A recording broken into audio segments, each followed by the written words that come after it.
Welcome to the BettingPros PGA Podcast. I'm Pat Fitzmaurice, joined as always by Bo McBrayer. The PGA Tour is on hiatus this week, letting the Olympic golf competition take the spotlight. So Bo and I are going to give you a betting preview of Olympic golf. We'll also recap the 3M Open. We're going to skip the one-and-done picks this week since the tour is on hiatus and there's no prize money in the Olympic golf competition. But we'll end the show with a quick update on our one-and-done battle. The BettingPros PGA Podcast is sponsored by Underdog Fantasy. Underdog is the place to go for fantasy football best ball contests, but you might not have known that Underdog has fantasy golf contests too. Visit UnderdogFantasy.com or find Underdog in the App Store. And don't forget to register with the promo code BPGolf to claim your special pick and to get a first-time deposit offer of up to $250 in bonus cash. More on Underdog and its golf contest a little bit later. Jonathan Vegas wins the 3M Open. It was the first PGA Tour win in 7 years for the notoriously streaky Johnny Vegas, who's dealt with elbow and shoulder injuries the last couple of years, and he had to sweat it out until the very end, Bo. Vegas fired a 63 on Saturday to take the lead going into the final round. Matt Kuchar started Sunday 1 shot back. Maverick McNeely was 2 shots back. But it was rookie Max Grazerman who really dialed up the heat on Vegas in the final round. Grazerman shot a final round 63 and was 6 under par on the back 9. Vegas was even par through the first 17 holes of his last round, and he and Grazerman were tied when Johnny Vegas stepped to the tee on number 18. The 18th hole at TPC Twin Cities is a reachable par 5. Vegas did reach it in 2, but he was just barely on the green, 96 feet away from the hole. Needed to get down in 2 for the win and had a great lag putt to 3 feet. Cleaned it up for the victory, ending his long drought. Vegas is now inside the top 70 in the FedEx Cup points standing, so he's now positioned to qualify for the FedEx Cup playoffs in a couple of weeks. Max Grazerman also moved inside the top 70. Matt Kuchar and Maverick McNeely both finished tied for third, 2 shots back. Bo, any takeaways from the 3M Open? Apparently, we know nothing because Johnny Vegas, I've had good success over the years betting the 3M Open. I'll admit, I won 2 years ago when Tony Finau won, and it just seemed like there's a prototype. There's a streaky, hot putter who can get off the tee really well, who can hit it close on approach, and Johnny Vegas is good off the tee. He's one of the best drivers of the golf ball in the world, but he's 156th in putting. He was, I think, 90th in proximity on approach in this field, which isn't a very good field. So I had no indication that Johnny Vegas would win this week. A couple people did have him as a long shot. He was 90-1 for a lot of books, and he wasn't on my radar. Grazerman wasn't. Really nobody that made any noise was on my radar because they were all guys who had played pretty badly all season, except for the guys that we thought were going to play well, who were playing well, and they all played terribly this week, and they didn't even contend. So we know nothing. That's my takeaway from the 3M Open is sometimes golf, whether you're playing it or betting on it, will tell you that you know nothing, and don't take it too personally because next time you go out there and do it, you might look like a genius. Yeah, that was about it. Johnny Vegas, like he's always a threat to have that great week, but it had been so long since he had seriously contended anywhere. It was kind of hard to dial him in. He tried to give it away, too. He really did try to give that one away with the putter, and it was the putter that saved him at the end. That 96-foot lag putt was incredible. Oh, yes. And I was thinking, like, anybody else? I'm thinking, it's not that bad. If he goes to a playoff, I probably think he could beat Grazerman. But with him as bad of a putter as he is, I was like, this isn't even a good bet for that 3-putt and from that far away, and he lagged it up there perfectly. And so we know nothing. We know absolutely nothing. These guys are all really good. They all have the ability to win a golf tournament. It just took Johnny Vegas 7 years to get another one.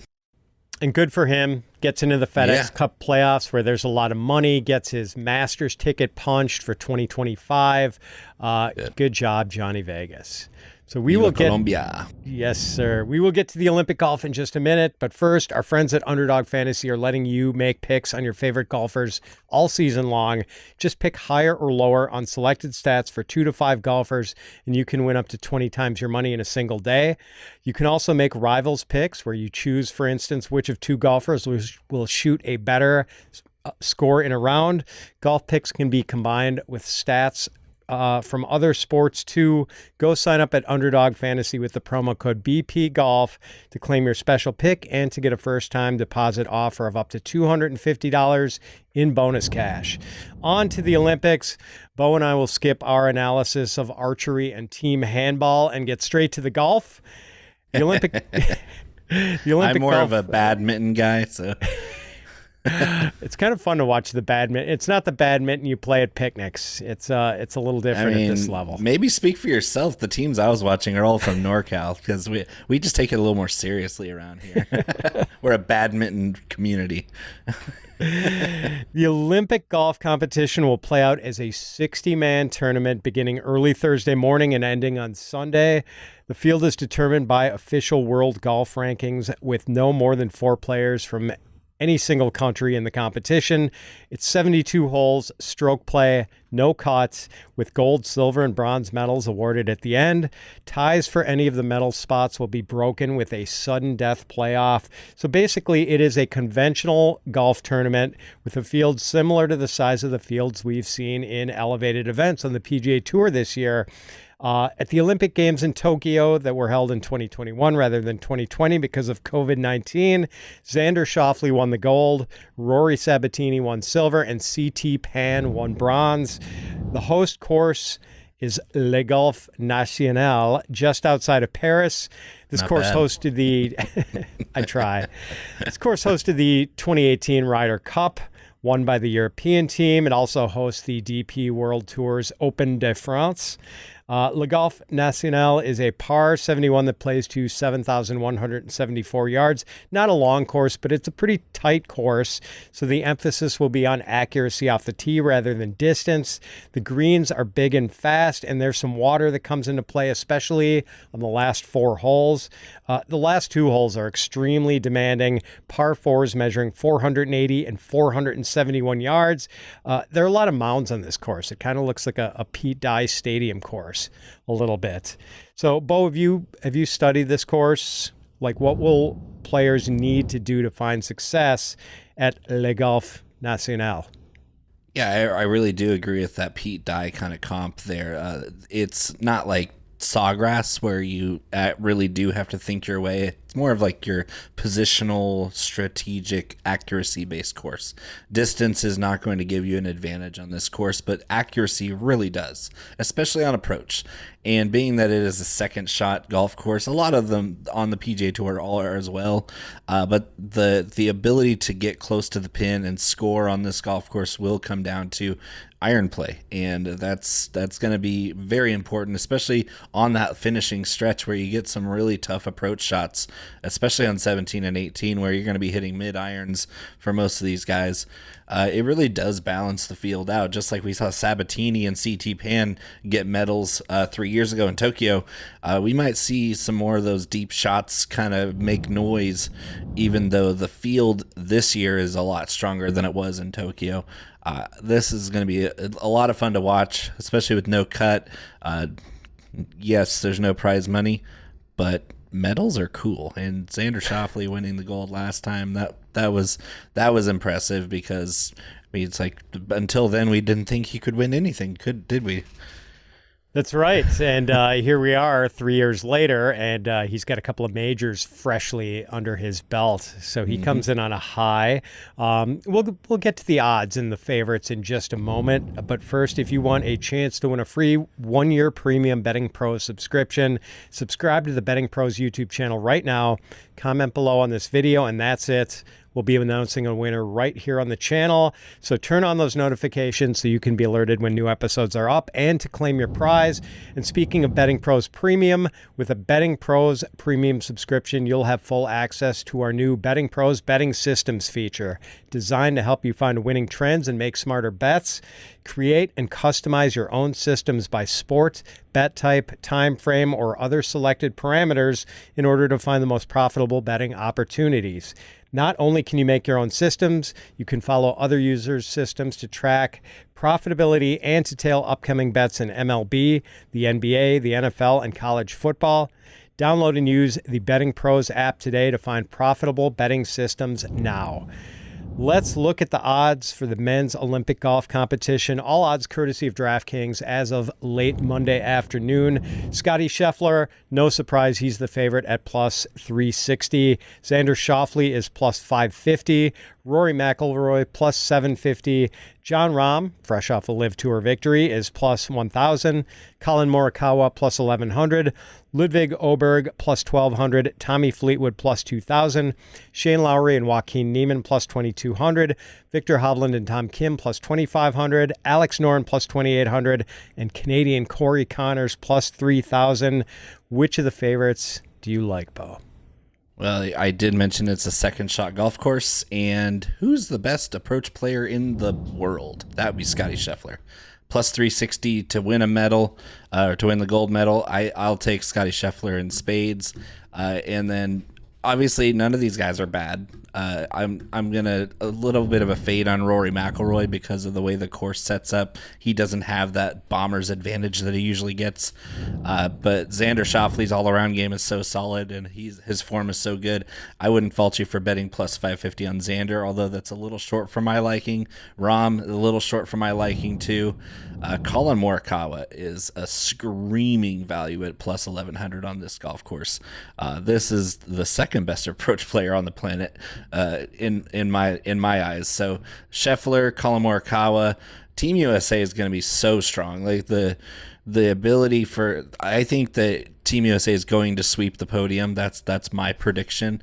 And so if you can find a nice little bet to do that with, I don't know if there's a line out there for that, but if you can find a line for USA sweeping gold, silver, and bronze, I would take it. That's going to have some pretty good odds to it because Scotty, Xander, Colin, what a trio. No Wyndham Clark on the medal stand for the USA in your vision of how this plays out. How about? No chance. We'll get to him in a bit. So Schauffele, I do wonder if there's a little bit of a malaise for him after the two majors. Already having that Olympic gold. It would be great for him to win another one. He'll probably be playing free and easy, and maybe that's a good thing for him. Bo, I'm sort of interested in Rory McIlroy. With the premium on driving on this course, maybe it feels like he has a little something to prove after missing the cut at the Open Championship. Had been in really fine form before Royal Troon sort of beat him up a little bit.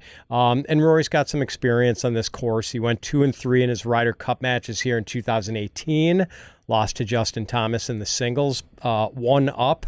And he finished third at the Open de France here in 2016. I'm with you on Colin Morikawa, Bo.